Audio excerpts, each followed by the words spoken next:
Greetings. Blessed greetings in the mighty name of His Imperial Majesty, Emperor first. Ja. Selassie all the time. Yeah, man, we're happy to have you here, Yaardcore. Musical Sheriff, give thanks, man. It's a joy to be here, you know? Yeah, my blessed Lord. How you doing? Giving thanks, life. Yeah, man. Midday over here on the west side. So, it go with day just a start, Yeah, man. I'm looking forward to the next time you're in Kenya one more time. Yeah, definitely. I followed over there twice before, so yeah, I look for unity and looking forward to the next time. So we want to mash up the stage, of course, with the Roots daughter. Yeah, man. Yeah, man. First of all, congratulations on the new album, Reggaeland. True. Give thanks. Yeah, man. I love the description. First of all, it's about the sound of you honoring your traditions. Natural. Yes, sir. From the song Reggaeland and this new song, the next song Ghetto Youths, right? Yeah. Yes, I. This song actually just speaks to me because there's a lot of youth in the ghetto going through so much stuff, and there's a lot that's happening in the ghetto, and that the youth out there needs that kind of encouragement, that kind of a message to get straight to them. You talk to us about these two particular songs. Yeah, man. Well, the ghetto youth, them we just try show them, say, them for stay in line, love your brother like you love yourself, and don't really get caught up in the trap that the system set up for us. Yes. Because what I observe with the youths from the ghetto is like they want to own it up in the sense of they think that is something good. Yes. And they don't realize that is the system why the areas within that ghetto community, as they call it, is like that. So it's not really the lifestyle that anybody should really even be born into. So when you're born into that lifestyle now, and you get caught up with to think that this is what your purpose is, or you understand, it ghetto lifestyle cannot be a culture. You understand what I say? And this is what we kind of realize, say, the ghetto lifestyle become a culture, and is really, as me say, the system set it up and is using us to kill off, each other, so they don't have to do it. It's just another system. I love that part where you say the system is almost set up for us to kill each other. I think it's quite relevant at this year time when things the cost of living is going very high. We're just coming off of a pandemic, or so we're still in a pandemic period of COVID-19, and we're getting into a war with Ukraine and Russia, and all of a sudden it's affecting the whole world with things just soaring. It's a worldwide war, it's not just Ukraine and Russia, It's a worldwide war right now. They just highlight certain wars that they want people to know about, understand, to distract us from the real war, which is a spiritual war at the end of the day. Yeah, man.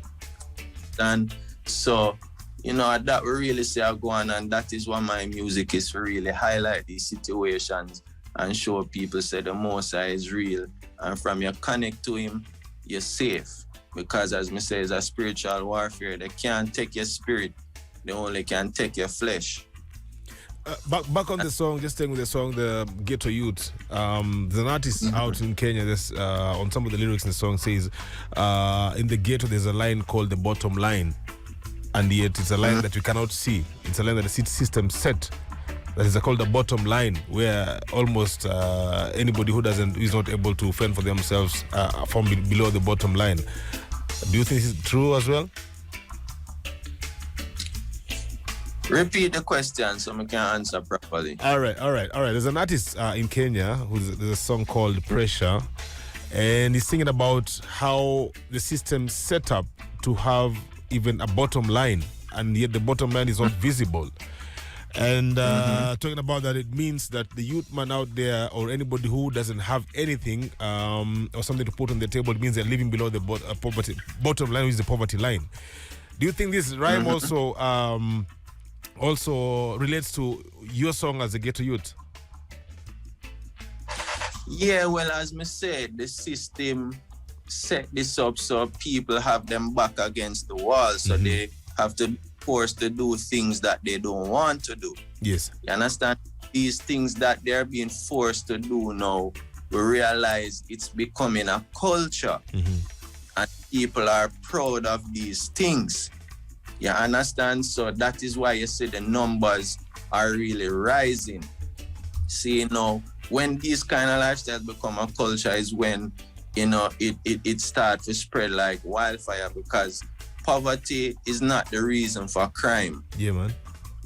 And we see places with less poverty. Yes. And I mean, more poverty should say. Crime rate is less. You understand what I say? So we realize that this thing now is really a culture amongst the people. So different, you have enough poor countries, same way where you check certain areas, there's no crime rate. Yes. You understand what I say? So, we want the youth them to wise up and know, say, that is not the way, because it's only two results for that. It's either prison or 6'6". You're right. And end road, so it don't make no sense. Yeah. You understand? But to make another point, right? Why, as me said, become a culture is because when these things happen, which is the two end roads, prison or 6'6", these people are glorified. You understand? So the ones who are looking on now and say the negative happen to these people, but yet still people are glorifying these people and putting them on a pedestal. It makes them be it more, and that is where the culture now becomes a factor. You see me? So we want you to realize it's really a trap. You understand? Yeah. I like what you said about that, getting glorified for killing one another or for doing some stupid things like that. It is really not the way we should be living at all. And, I'm glad that you highlight that in your music and in your song, Ghetto Youths. We reasoned on that just a couple of weeks ago. It was a really amazing reasoning. I want to talk about Police in Helicopter, one of my favorites. And by the way, I'm flexing on Muzikal Sheriff. I know he's not talking to me today because I got dubs. I got dubs, guys, from Yaardcore. I'm gonna be playing. I'm gonna be playing them for you. And no, you can't have. Don't ask right now. I answered. He's gone back to his corner. Police in Helicopter, dubs. I got dubs, bro. I'm about to flex on you. You just wait. But yeah, I know that song is already a legendary song. It's big and whatever. But that's not the reason why I like it. I just like how, when you have a big song like that, that's already big and famous, it's scary enough. As an artist, for me, I'd be scared to even try and approach the tune. Yeah, I would be like, NASA, find the next tune. I can't do that. But I just love how you did it. Like, where did you get that inspiration? And even your delivery for that, amazing. I love the lyrics. I love the flow. I love everything. But how did you even get to even come up with the idea to do Police in Helicopter? All right.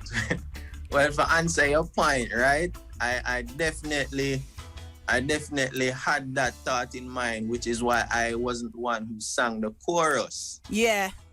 Because I know I can't deliver it to the magnitude that John Holt already did. Okay. How the idea for this production came about now was Subatomic reached out to me and said, he want to do the remake for Police in Helicopter for him bridge and label and whatever. And I said, well, all right. I don't mind that still, give thanks to the link. And I say, all right, here me can't sing the chorus still, so I feel like Janine would have been the perfect person, in this, a young artist, and me read Janine and she accept the venture, and naturally I did my verses first before I sent her. So, you know, I know that was part of the convincing factor for her to actually do it.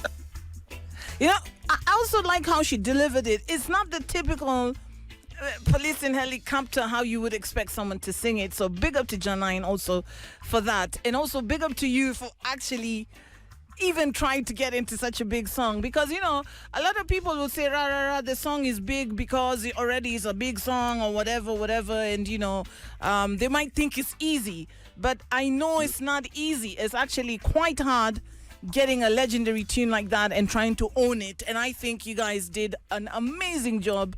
You totally owned it, and I'm personally playing your version more now. You know, no pun intended, but hey, it's just nice, you know. And I think it speaks to our generation as well, for some people who maybe never listened to the John Alt one or never related to it so much. I think you bring it back to life. So that's super amazing. How's the album being received so far? How's the vibes? How's everything going? You know, the reception has been very amazing.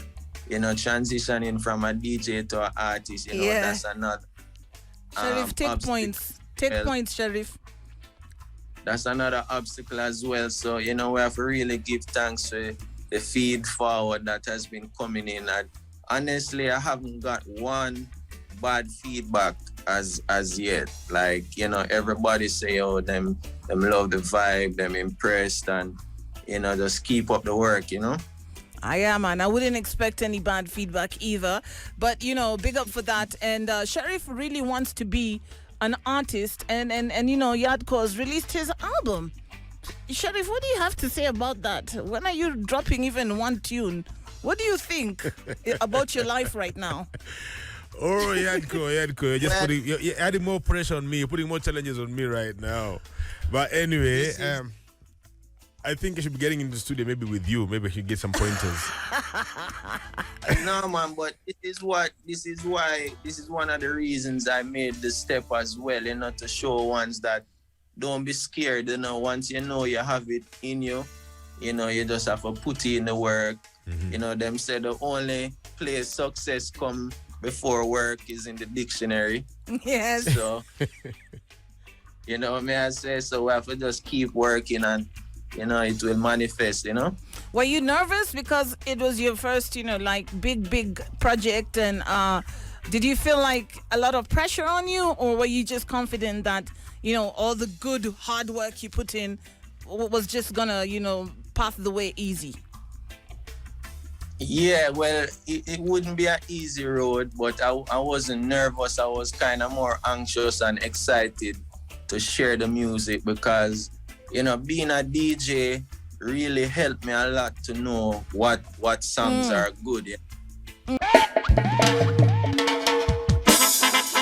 This poem shall call names. Roots, rhyme and reason on Cease and Circle. I was talking to you about your dad and your work ethic, because I feel like you really have a good work ethic, you know, and you put in a lot of work, and you're very disciplined with like your projects and everything. You can see it. And when I'm checking out your stories, I saw that you put up your dad the other day and you talked about that. And I was like, is he a big source of you know, inspiration when it comes to you? And do you feel like you do the same for your kids? Because I see you have, you know, you've got kids, you've got a big son now. I have a 12-year-old son, so I know it's quite a lot of work trying to inspire them and motivate them. They have their own minds and their own vision. So can we talk a little bit about family? Yes, so definitely, I definitely absorb a lot of qualities from my father. Okay. You know, even though he initially discouraged me from music, you know, because he Same was like mine. in music. Yeah, but the only thing, my father was in music, you know, that's how I got exposed to sound system culture. He had a sound system, and, you know, one of the DJs was the one who actually teach me how to DJ. All right. But, you know, on the struggles, you know, the music and the politics, you know, it never really too want me involved in that, you know. But as far as, you know, characteristics of a man now, I definitely get a lot of that from my father. Okay. And appreciate you know, the way him grow me and everything. And as far as my kids know, you know, we definitely have to play the same role. Yeah. You know, that's our real purpose as human beings, is really just to replenish the earth with good spirits and good souls, you know. And you know, like in our generation, we don't have a lot of present fathers. And I think this is also one big problem we have with why we have a lot of youths not having the proper direction, of how to tackle life. Because you find like their father figures is the next guy on the street who's doing horrible things, and that's your father figure. So you end up being like him. And, you know, I think it's really important to be a present father. Do you think like that's something that you also would like your fans to see about Yaardcore? Yeah, definitely, because me say family is very important, you know. And the reasons you have a lot of absent fathers is because of the same cycle that's been happening, you know. So their fathers were probably not there. Yeah. And you know, we just try to, you know, inspire the youth them to, you know, stay close to them family, even if, you know, the relationship no work out, you still have a balance with the youth them same way. Yeah. And just be there for them, you know. Just like how the Most High is there for you and your parents are for you. That is our example. Yeah, man, I love that. And about the new album, are you going to be touring soon? Have you, what's the plan? Of course, Sheriff and I really want you to get to Kenya. And so we have a reason about that. But like, what's in store? What's the plan? All right, so we have our next video where we have about to shoot now, the song called Tina. Mm-hmm. And we're going to set up the Reggaeland tour for sure. Okay. Right now, take some sporadic dates right now. So I have a date in Utah, in August, as well as Pennsylvania. All right. And I'm about to start a weekly event in Jamaica as well, because, you know, as a DJ, I started the event called Dubwise. Yeah. But I'm kind of step away from that now and about to relaunch again, you know? Okay. That's amazing. Yeah. And what are your favorite, or who's your favorite reggae artist right now that you are rating at the moment, like right now? That's a very tough question because right now, honestly speaking, like, we need more reggae artists, you know? Yep. So that's one reason as well why, you know, I have to transition and kind of be out there to inspire the youth, because enough inspirations are not there in this direction to kind of influence the youth. Mm-hmm. That is a possible direction. You understand? Everything they see getting glorified is things on the other side, you know. So favorite reggae artist right now, I really don't have one right now. Why did I feel like you're gonna say that? I would say Yaardcore. All right. I'll take that. From a DJ perspective as well, you know? Yeah. I mean, that's why I'm asking you. You know, I'm asking you from a DJ's perspective, because DJs will always know what tunes or what artists, are hot right now. But also, I respect that you say no one, because truthfully, reggae has been lacking when it comes to that. And we know there was this big controversy this year when it came to the Grammy winners. What do you have to say about that? Soulja winning Best Reggae. I mean, a lot of people came out and said, okay, it's fine. I know there was a big uproar from Jamaica. What did you think about them winning Best Reggae? Well, you know, the Grammys are really tricky awards. Yep. So there are a lot of politics, or not only politics, but there are a lot of criteria that you have to, you know, pass, or it's all about us as well. It's a whole bunch of things you have to consider when, you know, you're going to be voted to win the Grammy. Yeah. But as far as Soulja is concerned, Yeah. you know, I respect them for, you know, doing reggae music. They have done a lot for the culture as well in their part of their town, you know, making reggae music alive in California. And you know, the tour all over as well, like Brazil and whatever. So California in particular is a separate market in the whole United States when it comes to reggae music. And you know, bands like those have a lot to do with that, you understand? So we have to big them up for the contribution and the support where them give our genre, you know? Okay, Or okay. them could genre as well, you know, them could have do country or whatever, or whatever. Them do it reggae music from them heart, and you know, when we got their shows or whatever, is a whole heap of people. They create a platform for us as well, you know. Okay. Respect for that. So Yaardcore, thank you so much for joining us. I mean, we just wanted to big you up on the new album. We love Reggaeland. We are playing it. We are busting it up all the time.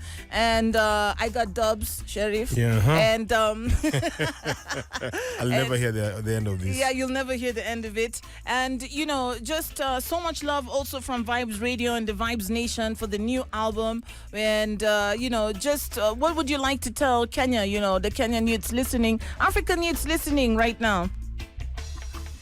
We just have to say, stay true to yourself, stay true to the Most High. Yeah. You know, who gives life, health, and strength to be here. And you know, man, I look forward to come share some energy with the item very soon. Hopefully, the Most High can grant all wishes. Yeah, man. And you know, the guidance and protection. You know, and do the right thing. This poem shall call names. Roots, rhyme and reason on Cease and Second.